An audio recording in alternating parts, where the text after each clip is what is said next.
Just as you were entering the hall, I don't know if you all noticed there was this giant, happy object that was staring at you in your face. And I don't know how many of you took your time off to explore it.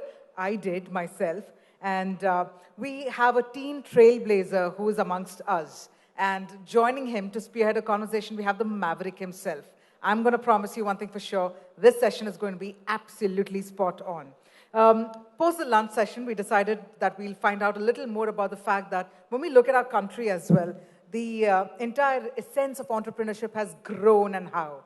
And this afternoon, we in fact have with us Kunzang Chawla, who's the founder of Happytopia, a teen trailblazer himself. And joining him, we have with us none other than Mr. Prahlad Kakkar, Indian ad film director and the marketing guru himself, also the chief director of Genesis Film Productions. We're all about to understand what does it take for a 12th grade founder to juggle between homework as well as business meetings in order to create a fun place for students, for kids, and parents. So ladies and gentlemen, may I please invite on stage Mr. Prahlad Kakkar and Mr. Kunzang Chawla. You know, we're talking about a youthful round of applause because we have Bharat ka youth right over here. We have the future right over here. Yes, जोरदार तालियां. Come on. ये हो क्या रहा है ना? तालियों में बहुत कमी हो रही है. लेकिन अभी के अभी we just had lunch. We're energized. We're all set for this very important session. And I know for sure that more and more people who are entering inside the hall, you'll all be ready to be wowed because I truly am. What a delight indeed, Mr. Kakkar. Thank you so much for joining us. And Kunzang, thank you so much for joining us as well. In fact, Happytopia, I'm sure some of you managed to explore, but let's find out more in terms of the fact that this teen trailblazer who's amongst us, and it's not his first entrepreneurial stint, so we're all set to find out more. I'm going to quickly hand over the proceedings to Mr. Prahlad Kakkar. With that, sir, over to you. Thank you. Testing. 1, 2, 3. Oh, not bad for an after-lunch session. We have people and no burping. I would love you guys to have some burping because that means you enjoyed your lunch. And this is to introduce this young entrepreneur who I had a long chat with on the phone, which is why I dragged myself out of bed with my sciatica and hauled myself out here to actually talk to him because he's very, very interesting and he's very unique. The reason why it's unique is because among all of you, your pet dream is to be an entrepreneur. What differentiates an entrepreneur from a job seeker? Any suggestions? It takes balls to be an entrepreneur. And why does it take balls to be an entrepreneur? Because you lay them on the line. Because the fear of failure is something that we've imbibed from our parents from childhood. Don't do this, don't do that, don't do this, play safe, don't do that. No. सोजा नहीं तो हुआ आके ले जाएगा और गब्बर आके ले जाएगा. That's how we've all grown up. So we've grown up in fear. To become an entrepreneur, you have to overcome that fear to be able to face the unknown and to fail many times before you succeed. So it takes balls. So before we start, I'd like to thank Mr. Prahlad for interviewing me and doing this. Adding on to his point, there's a very famous quote that he said, taking risks, entrepreneurs taking risks is like drugs for them, right? Is that right? It's a high. It's an adrenaline high. Trust me. There's nothing like risk to make you an adrenaline junkie. And the few entrepreneurs that exist today, genuine ones, and I'm not talking about guys who do techie stuff, which is making an app. That's not entrepreneurship. That's rubbish. Okay, I really believe that's rubbish. I'm talking about nuts and bolts entrepreneurship. I'm talking about bricks and mortar. I'm talking about products. I'm talking about ideas. I'm talking about changing the landscape. I'm talking about putting yourself out there and saying, here I am, take it or leave it. I just hope my startup has enough nuts and bolts. So why don't we get started? Yeah, sure. Explain to them exactly what is your product. Sure. Because it's a very interesting product. It has It has huge possibilities, but as he's so young, he is now aimed it at his age group and maybe a little older. But as he grows older, I'm sure the products that he will be vending out of his amazing vending machine will also be adult products. And possibly at my age, I'll probably be able to press a button and get a Viagra. I hope we get to that stage where we vend Viagra and adult products, just like Mr. Prahlad wants. But to answer his question, what is Happytopia? To give you a little bit of background. So I started it during high school in my last semester of 12th grade. It started off as a school project because I've been very inclined towards making products, making tangible products, like Mr. Prahlad said, right? I took this course called Design Technology. And we made the product, launched it at one of the malls in Bangalore, and it took off, right? And growing up, I used to be very excited to see how much genuine happiness people used to get from opening surprises, right? It's normal human nature. When you get a surprise, you're obviously way more happy. And especially with how India and the world is changing now, right? For example, payments are being all digitalized, the rise of UPI in India, etc. I decided to culminate both new technology with the old magic of surprising and gifting, right? So once we merged these two, we got this product, which I think is doing really well. And yeah, I hope to place it in all the malls in Bangalore within the next few months. What kind of surprises are there in the product? I mean, when you put in 99 bucks and you press a button, what do you get out of it? So, I mean, it's entirely, before I answer your question, it's entirely autonomous, right? You don't need someone in front of the machine to operate it. You scan, you pay 99, and the capsule automatically falls out. Inside the capsule, you get multiple collectibles. Things like keychains, action figures, stationery, miniatures, a bunch of cute products. How do you decide on what you want to put in the capsule, and how do you value it in terms of, see, because at the end of it, if I'm putting 99 bucks, I want something that is worth 200 bucks, exactly. Or what I think the value of 200 bucks. I mean, value is a very funny thing. Value doesn't mean how much you can sell it for. Value is how much you appreciate it as. So how do you select what you put into it? So we have an entire team selecting what collectibles go inside. These are people who've worked in multiple toy companies before. So they base our collectibles on whether, number one, it's right for the quality. Number two, it's not right for the price, but it's beyond what you pay for, right? So like you said, if I were to go up to a machine and pay 99 rupees, I'd expect something that would be worth, let's say, 200, right? So we base it according to that. And yeah, that's how we choose our collectibles. Has anybody ever come up to you and said, hey, I want to return this? Thankfully, no. I mean, a lot of people have told me that our collectibles are way more worth than the price itself. So, is there a way to do that? Of course. So, I mean, on the machine itself, since it's unmanned, we have a customer care number right on the side that you can call 24/7. And if you ever have a problem, we'll be there to support you. Okay, now tell me, I'll ask you the key question for all entrepreneurs. How much have you invested? And what are your returns like? So, how much I've invested? Personally? I'm not talking about time. I'm talking about actual money. Me personally, I was out of school, so I didn't have anything. Invested all I had, which is a few thousand rupees. But I got bankrolled from my father to start off.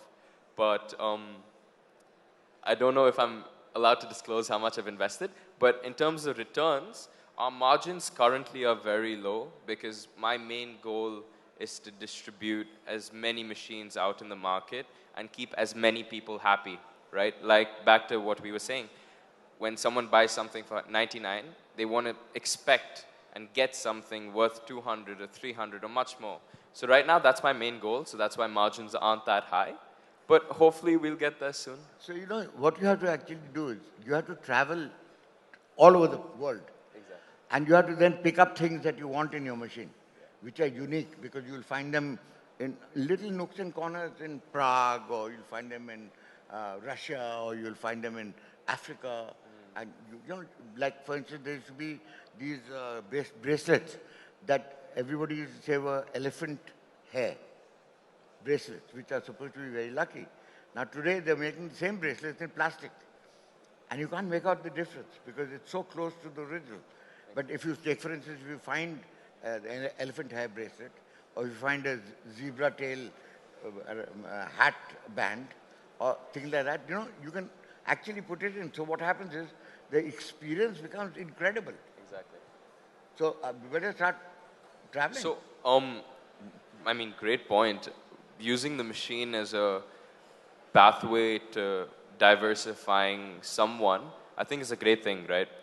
Like you said, zebra hair, elephant hair. Yeah. Those are all things that we want to place and are going to get there soon. But another thing that's cool is that we're designing our own collectibles now, using really high technology, AR, VR, XR, and creating this really high demand of collectibles in our capsules.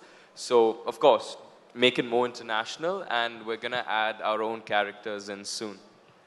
Amazing. So, and in India, you find people actually paint on rice bits and on beads, and you can open a bead and there's something inside it. It's like a little bottle of perfume, for instance. Exactly. You know, it's got a little bit of this thing in it. So the potential is huge. Of course. And the moment this thing picks up, and I believe that everybody's going to try it. There's a machine lying outside. How many of you people in this room have noticed there's a machine outside?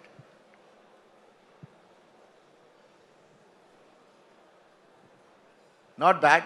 How many of you actually tried it out? And what did you think?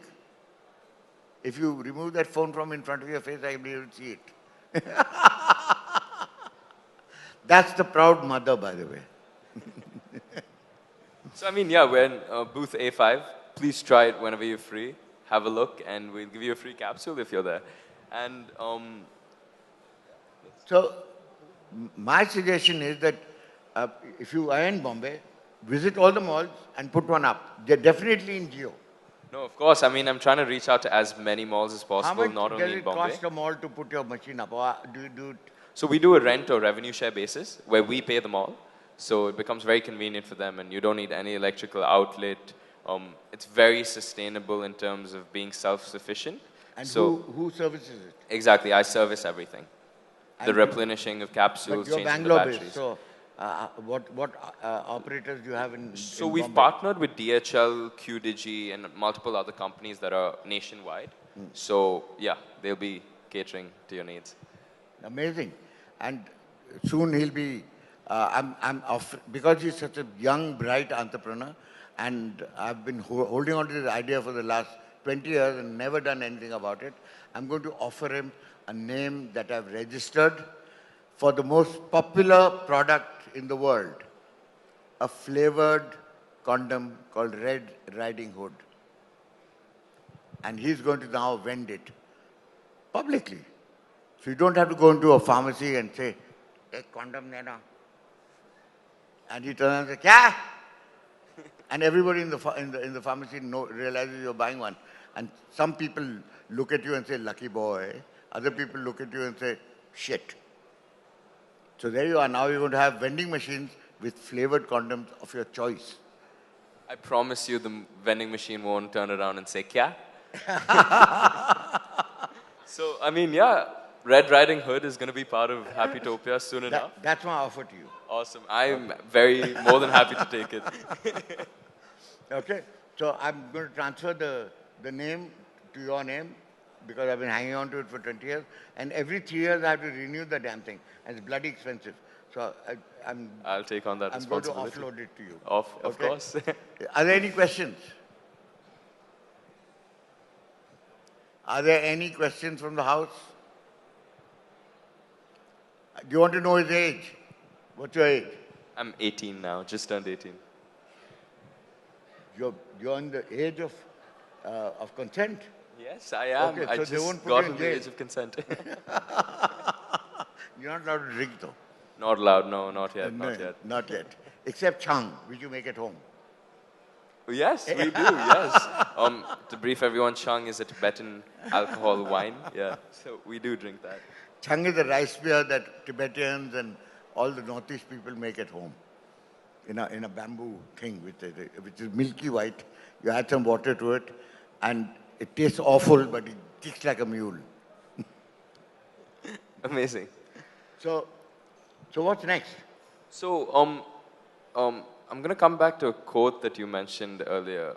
You said, don't use technology to destroy storytelling, but use technology to help storytell better, right? So, Happytopia and its journey from now on is somewhat very close to that quote, because what we plan to do is create our own characters, like I said, and create a whole universe based on the culture of India and so much more, right? So that's the plan going forward.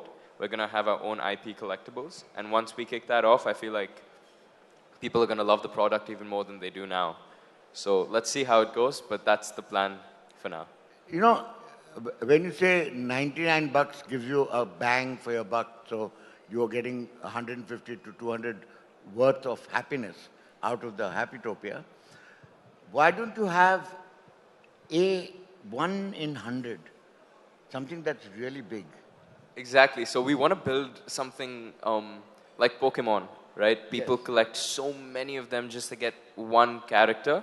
We want to create that same demand and that same hype around Happytopia, where people constantly are collecting, asking their parents to buy them more capsules, and constantly collecting until they find that one capsule that they really want. It's like the one-arm bandit in Vegas. Exactly. You keep putting coins in and keep putting, it's bloody addictive, waiting for the jackpot. Because somebody or another hits the jackpot. And somebody's put in 100 coins and not got anything, got fed up and left. The next guy comes, puts in 1 coin and hits the jackpot. I mean, it's happened, I've seen it happen in Vegas. So that's going to be a huge I incentive. mean, yeah, I hope it goes that way, and I think by the way we're going to do it. Oh, Mr. Prahlad is upset. Do you want us to leave, or should we take over the next session as well? Anyway,